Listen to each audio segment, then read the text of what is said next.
Hello everyone, my name is Dr. Peter Forshaw. I am Assistant Professor for History of Early Modern Esotericism at the University of Amsterdam's Centre for History of Hermetic Philosophy and Related Currents. I've been here 3 years so far teaching courses on early modern occult philosophy and particularly this coming semester on medieval and early modern alchemy, the history of alchemy, and related subjects, for example, Kabbalah and astrology and so on and so forth. Today I've been asked, first of all, to give you some idea of how on earth I got into this subject. And so I brought along a book which has survived many travels. I don't take it with me everywhere. It's this one. It's actually a collection of 5 books, a puffin box of magic. I'm sure that even the Ritman doesn't have such a precious book in its collection. And this I was given at when I was 9 years old by my mum. And I have to say, it's one of the things that really caught my imagination and fired it up and really sowed the seeds for what I'm doing now. I mean, there are other things. My mum is very influenced by the ideas of Carl Jung, the psychologist. And I remember as a teenager being fascinated by his alchemical engravings in 3 of his famous books. And surprise, surprise, now I'm teaching the history of alchemy. Yeah. The first time I heard about the Ritman Library was absolute years ago when I saw a television programme discussing and describing what was going on here. And also I know from people like Adam McLean, who runs a very well-known alchemy website, which I always direct my students to use. He told me a lot about the Ritman. I used to teach on the MA in Western Esotericism at the University of Exeter in England.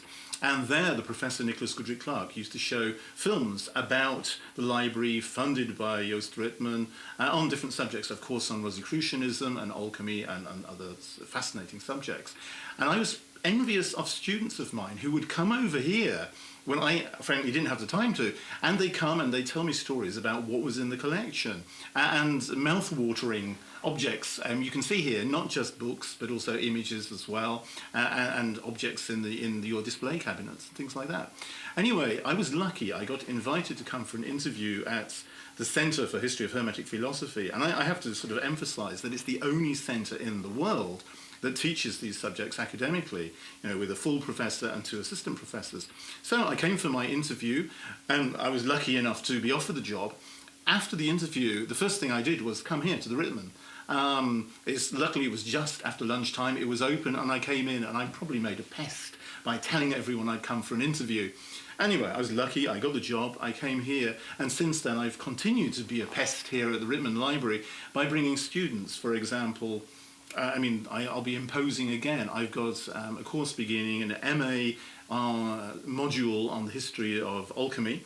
And of course, it's fantastic when I can bring the students here and show them original texts. And actually, not just the original text, as I mentioned, something we'll look at later.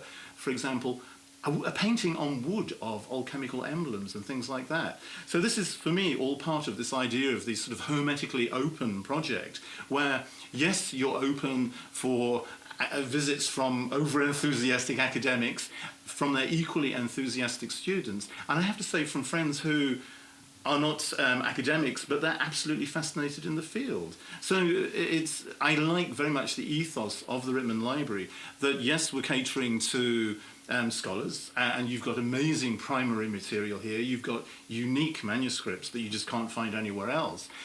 But also you're going to make things available digitally so that people who can't come to Amsterdam can come online and be part of the sort of global Hermetic Circle. So it's going to be fascinating. We're going to be a group, I have to say, probably of obsessives, all in love with the subject. And coming from different perspectives, which is very healthy, I think, both for the academic community and the non-academic community. It's interesting. This is a sort of nest egg, and I'd like to think of it. You can't really say a phoenix nest egg because phoenixes are reborn without eggs. Yes, but it's the sort of the centre, the combination, or the sort of conjunction of the centre with scholars who are fortunate enough to be able to spend their whole lives researching the material, and the Ritman Library, which has got the amazing collection and also amazing staff, I have to say, who are welcoming and encourage people to come and use the resources. I think it's really, yeah, almost a sort of talisman, really, with lots of potential for future research and also development of not just our minds, but of ourselves.